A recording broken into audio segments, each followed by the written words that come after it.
आयसु मांगी करही पुर काजा।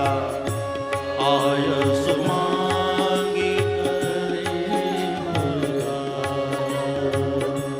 आयसु मांगी करही पुर काजा।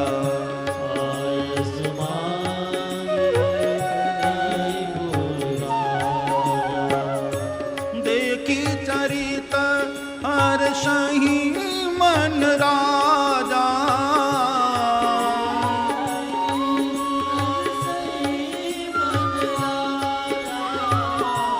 देखी चरित हर्षहि मन राजा।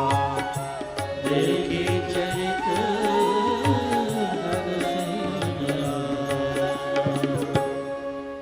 भगवान अपने माता पिता से आज्ञा लेकर राज्य की हर व्यवस्था को ही संभालते हैं। ये सब बच्चों को भगवान राम ने सिखाया कि जब पढ़ लिख कर घर आ जाओ ना, तो माता पिता पर बोझ न बनो। माता पिता से आज्ञा लेकर उनके कार्य में हाथ बटाओ। जो भी छोटा मोटा काम मिले काम करो।